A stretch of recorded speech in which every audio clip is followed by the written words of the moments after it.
Never thought कभी नहीं सोचा था हाँ कि जी। ये काम करना होगा। तो ओवरऑल अगर ये इसको देखते हो तो 50 लाख का सेल है मेरा साल का, घी वगैरह लगा के 12-15 लाख के बीच में मेरे को यहाँ से मिल जाती है सालाना।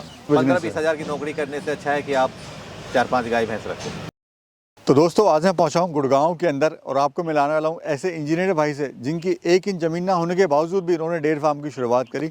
साथ में जॉब के साथ साथ ही डेयरी फार्म भी चला रहे हैं। अगर आप भी डेयरी फार्म शुरू करना चाहते हैं तो आज की वीडियो में हम बताने वाले हैं आप कैसे कम खर्च में यानी 1 या 2 गाय या भैंस से अपनी डेयरी फार्म की शुरुआत कर सकते हैं और महीने का अच्छा खासा मुनाफा भी कमा सकते हैं। तो चलिए फटाफट से आपको मिलवाते हैं इंजीनियर भाई से और जानते हैं डेयरी बिजनेस के मॉडल के बारे में। सर नमस्ते। सर नमस्कार। कैसे हो सर? बहुत बढ़िया सर। सर हम देख रहे हैं ठंड में एक इंजीनियर काम कर रहा है सर, और अपना जॉब भी देख रहा है, साथ में डेयरी फार्म भी चला रहा है। बड़ा जुनून और बड़ी मेहनत से आप सर काम कर रहे हैं और यही रीज़न है कि आप आगे आपने 1 या 2 गाय भैंस से शुरुआत करी थी। आज का अच्छा खासा पशुधन है। बड़ी इंटरेस्टेड जर्नी है और काफ़ी कुछ सीखने को मिलने वाला आज लोगों को कि किस तरह से आप अपनी ज़मीन ना होने के कारण भी अगर आप चाहें तो बहुत कुछ कर सकते हैं। सबसे पहले तो सर अपना और अपनी डेयरी फार्म का परिचय दीजिए। सर मैं जयशंकर, ये फार्म मारुति कुंज श्याम कुंज में बना हुआ है, बादशाहपुर के नियर बादशाहपुर गुड़गांव के आसपास है। और ये हमने 2021 में शुरू किया था, कोविड के टाइम पे 2 गायों से शुरू किया गया था जी। और आज ये 45 to 50 के करीब में ये सारे कैटल हैं हमारे पास। सर अपनी एजुकेशन के बारे में थोड़ा बताइए लोगों को। सर मैं बीटेक सिविल इंजीनियर हूँ और मैं रियल एस्टेट में रिनॉन कंपनी में as a general manager working कर रहा हूँ। अच्छा, आप अभी वर्किंग कर रहे Working हैं कर रहा एज ए इंजीनियर वहाँ पे? हाँ, मैं एज ए इंजीनियर नहीं, इंजीनियर मेरे नीचे आजकल कर रहे हैं, मैं उससे बहुत ऊपर हूँ। Okay. मेरे पास 2 से 3 बड़े प्रोजेक्ट्स हैं जहाँ मैं as a HOD as a head काम कर रहा हूँ। पूरे प्रोजेक्ट की planning, budgeting, costing, education overall सारे मेरे अंदर होता है। जी जी। सिंपल भाषा में पूछूं, कैसे एक इंजीनियर है वो कैसे गोबर के काम में, दूध के काम में आ गया? कभी सोचा था कि मैं इंजीनियर बनने के बाद में गोबर और दूध का काम करूंगा, लोगों को दूध बेचूंगा मैं? नेवर थॉट कभी नहीं सोचा था हाँ कि जी। ये काम करना होगा, लेकिन मैं गॉड में बिलीव करता हूँ। मैं इंजीनियर हूँ, डॉक्टर हूँ, कोई कुछ भी बन जाए, प्रोफेशनल हो जाए, बट कहीं ना कहीं जो रास्ता है ना ऊपर वाले के थ्रू होता है। मैं कृपा मानता हूँ कि आज मुझे ये काम करने को मुझे भगवान ने मुझे वो दिया है, मुझे वो शक्ति दिया है और मैं कर पा रहा हूँ, सक्सेसफुली कर पा रहा हूँ। कितने साल हो गए सर करते हुए इसको? ये अभी 5 इयर्स हो गए सर। 5 साल से शुरुआत करी। सर हम देख रहे हैं काम इतना आसान नहीं होता है ये। आपने ठंड में आप काम कर रहे हैं और अपना दूध निकालना है, कस्टमर को सेटिस्फाई भी करना है, तो कितने चैलेंज आपको आए थे स्टार्टिंग में आपको? सर स्टार्टिंग में तो बहुत चैलेंज आते हैं, हर काम में चैलेंज है सर। मुझे किसी भी कहीं भी आपने जब कंफर्ट तो कहीं नहीं मिलेगा, किसी भी सेक्शन में आप चले जाओ तो चैलेंज इसमें भी आए थे, क्योंकि इसमें बिल्कुल एक्सपीरियंस नहीं था मेरा।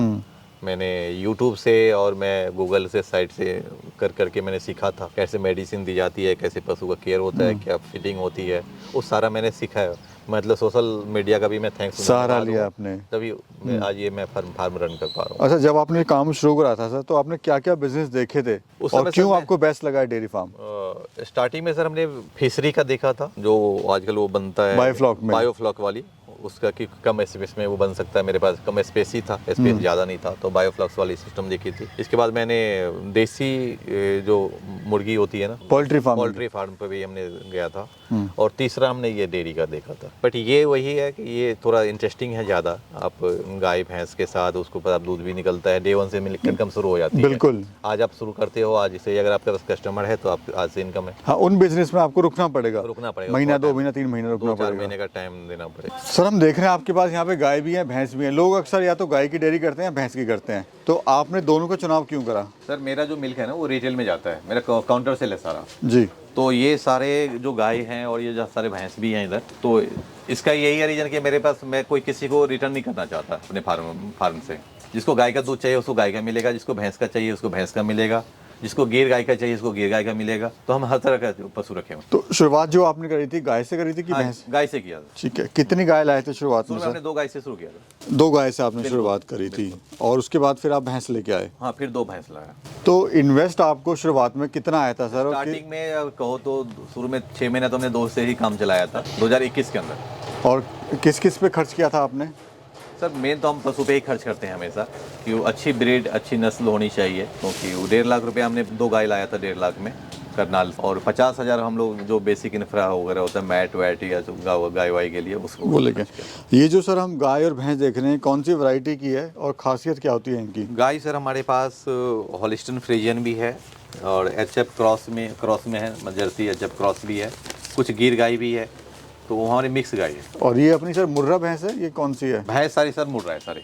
ये हरियाणा बेस है? सब हरियाणा में, जिंद, हिसार, रोहतक, जी, नारनौल, इस एरिया से हम भैंस परचेज करते हैं। मतलब लोकल एरिया से आपने लोकल लिया। एरिया हरियाणा। और क्या रेट की सर पड़ी है आपको ये? सर सब 1 लाख प्लस है, मतलब 1.25 से लेके 2 लाख तक की भैंस है हमारे पास। और गाय? गाय सर भी 80,000 से मिनिमम स्टार्टिंग है और 1.25 लाख से 1.5 लाख तक के बीच में गाय। अभी सर लाइफ कैसी चल रही है आपकी, ये बताइए। लाइफ तो मज़ा आ रहा है सर।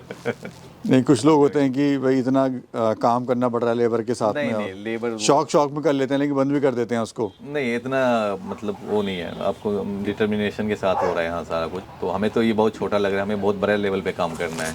तो मुझे तो अगर काम नहीं करूँगा तो नहीं बनेगा, आगे नहीं बढ़ सकते। मतलब प्लानिंग है आपकी लंबी? प्लानिंग हमें बहुत बड़ी प्लानिंग है हमारी। अच्छा सर, ये जो हम पूरी लैंड आपकी देख रहे हैं, क्या ये आपकी अपनी है या फिर लीज पे ली हुई है आपने ये? सर ये लीज पे ली हुई है ज़मीन है। तो कितनी टोटल लैंड है सर? ये 1.25 एकर्स है। और रेंट है इसका? रेंट सर वो मेरे बहुत नॉन है, मैं बड़ा रिस्पेक्ट करता हूँ मैं इनका, जो उन्होंने मुझे मौका दिया है। ये तो रेंट सर ये कुछ भी नहीं है यहाँ पे, मैं 20,000 दे रहा हूँ पर मंथ इनको। सर जब भी कोई डेयरी फार्म की बात करते हैं तो सबसे बड़ा मुद्दा आता है मार्केटिंग का, क्योंकि मार्केट करना आसान नहीं है। लोग कहते हैं कि जो पैकेट का दूध है वो लेना ज़्यादा पसंद करते हैं। सर पैकेट में अगर पीना है तो फिर हमारे यहाँ तो सर पहले दूध की डिमांड हो जाती है।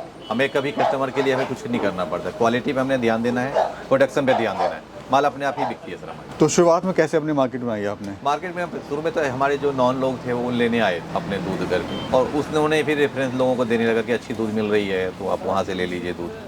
मैं सर यहाँ फार्म पे 7:30 बजे आता हूँ, लोग यहाँ पे 5 बजे आ जाते हैं दूध लेने के लिए। अच्छा, इतनी मतलब डिमांड रहती है? डिमांड है जी, यानी क्वालिटी के साथ आपने कोई कॉम्प्रोमाइज़ नहीं किया हुआ? क्वालिटी से कम्प्रोमाइज़ आपको करना ही नहीं पड़ेगा अगर आपको आगे बढ़ना है तो।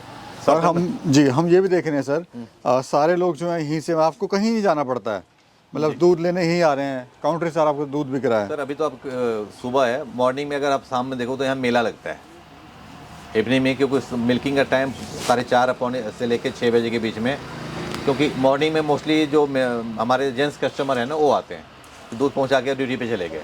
शाम में सारी महिलाएं, मोस्टली 80-90% महिलाएं कस्टमर हमारे जी, सारे दूध लेने आते हैं। अभी सर कितनी गाय हैं, कितनी भैंस अपने पास? हमारे पास 14-15 भैंस है, उतने ही गाय है, और करीब 30 ये हो गए, और 15 से 20 हमारे पास बच्चे हैं। ये सारे बच्चे आपको दिखाई देंगे। जी जी, ये अपने बच्चे हो गए। हाँ, ये इसमें मेल भी है, फीमेल भी, इधर भी है, गिर का भी है जी, आगे, उधर बच्चा है इधर। अच्छा सर, थोड़ा फीड मैनेजमेंट के बारे में बताइए, क्या इनको आप दे रहे हैं खाने में? फीड सर तो अभी वही चल रहा है जो हरियाणा में मोस्टली फार्म पे वही सेम ही चीज़ चलती है। इसमें बिनौला का खल है हम लोग देते हैं, चना का चूड़ी है, चना का छिलका है जी, और सरसों का खल है। इसके बाद चोकर्स है, इसके बाद पैलेट्स फीड आती है एक ब्रांडेड, वो हम कॉन्सेंट्रेटेड फीड वो भी देते हैं जी, दलिया और को मिक्स करके दलिया में बिनौला का रंधवा के उसको गर्म करके खोला के देते हैं।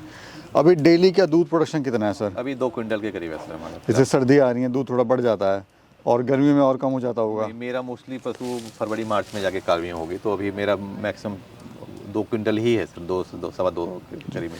और सर अभी ब्रीडिंग वगैरह कैसे आप करा रहे हैं? ब्रीडिंग सर हमारा जितने भी काउ पे है हमारा सब इंसेमिनेशन के थ्रू होता है, तो उसमें हमारा बुल का चयन हम लोग बड़े WWS, ABS के बाद डेनमार्क, इस तरह के बुल हम सिलेक्शन किए हुए हैं। हमारे पास जो भी बच्चियाँ आ रही है उस लेवल की आ रही है जो 40 करीब में जाए, 40 प्लस दूध दे। अभी ये जो भैंसे हम देख रहे हैं वो गाय हैं, ये मिनिमम कितना दूध आ रहा है डेली, और गाय में कितना आ रहा है, भैंस में कितना आ रहा है, और मैक्सिमम कितना आ गाय रहा है? सर हमारा मिनिमम जो है वो मिनिमम 20 लीटर है, 20 से और 25 के बीच में गाय का रहता है मिल्क, और भैंस का है जो 12 से लेके 15 के बीच में है एवरेज पर डे। जी सर, अगर प्रॉफिट की बात करें तो अभी आप क्या प्रॉफिट ले रहे हैं?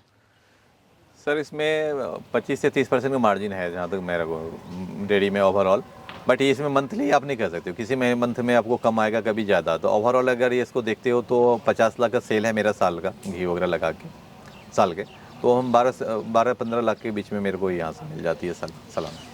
कैसा लग रहा है सर अभी, मतलब आपने कभी सोचा नहीं होगा, तो कोविड आया है तो आपको अपॉर्चुनिटी मिली? हाँ, ये हर चीज़ मतलब वही होता है ना, अंधेरे के साथ उजाला कुछ आता है, तो कोविड जैसे वो आने के बाद हम लोगों के लिए एक अपॉर्चुनिटी आई जो हमने ये किया है। जी जी। अच्छा सर, हम इधर भी देख रहे हैं आपकी ये एक और आपने वैरायटियाँ रखी हुई है, तीसरी अपना ये गिर गाय। हाँ, गिर गाय सर हम अभी एक्सपेरिमेंट के रूप में हमने अभी 2 गाय लाया है, वो भी क्योंकि हम हर काम पहले हम खुद एक्सपीरियंस करते हैं। जैसे हमने पहले 2 गाय लाया था, इसलिए हमने गिर का भी 2 ही गाय लाए, और इसके 2 बच्चे इधर है, इधर आप दिखाएं जी साइड जी में, ये 2 बेबी है इसके। ठीक है। तो अभी 2+2 4 हैं, ये दोनों प्रेग्नेंट हो गई हैं। तो फिर हम धीरे धीरे इस पे भी एक्सपेरिमेंट करके देखते हैं कि अगर इसका कस्टमर अगर हमारे पास ज़्यादा होगा तो हम ये भी आगे कंटिन्यू करेंगे। अच्छा सर, आपने 2 गाय भैंस से शुरुआत करी थी, 1-2 भैंसों गाय से। अभी हम देख रहे हैं आपका जो पूरा फार्म है और बढ़ता जा रहा है, मेहनत कर रहे हैं आप जी। तो अभी आगे का आपका सर प्लान क्या है, क्या आपने सोचा हुआ आगे? मेरा सर इसमें अभी मैं मुझे ब्रांड के सब मुझे अपना ब्रांड लाना है, ब्रांड के रूप में काम करना है इसमें। अभी हमने लोकल एरिया में आसपास के फार्म के आसपास के लोगों को दे पा रहे हैं दूध, और आने वाला टाइम में मैं इसको अपने गुड़गांव के अंदर अपने सारे नॉन हो या जो भी हमारे नॉन जानकार लोग होंगे उनको सबको दूध दिया जाएगा। यानी इसको बढ़ाने का ही आपका बढ़ाने का प्लान है। क्या कहना चाहते हैं सर हमारे दर्शकों से जो डेयरी फार्म करना चाहते हैं और सोचते हैं बहुत जल्दी अमीर बनने के, लेकिन 1-2 साल में फार्म बंद कर देते हैं, या जो नए दर्शक आना चाहते हैं इस बिज़नेस में, उनके लिए आप क्या सलाह देना चाहते हैं? सर इसमें शॉर्टकट कुछ नहीं है, इसमें लॉन्ग टर्म बिजनेस है। आपको कम से कम 3 इयर्स देना पड़ेगा। आप ये 3 साल के लिए तो है ही है, इसके बाद 4-5 साल के बाद आप सोचिए कि कुछ अच्छा अमाउंट से मिलेगा। तो थोड़ा लॉन्ग टर्म बिजनेस है, लेकिन फ्यूचर बहुत है इस बिजनेस में। अगर आप मेहनत कर सकते हो तो आप आ सकते हो। मतलब अच्छा बिजनेस 15-20 हज़ार की नौकरी करने से अच्छा है कि आप 4-5 गाय भैंस रखो। बहुत बहुत शुक्रिया सर, बहुत अच्छी जानकारी आपने दी। Thank you so much sir. Thank you sir, thank you sir आपको फार्म पे आने के लिए।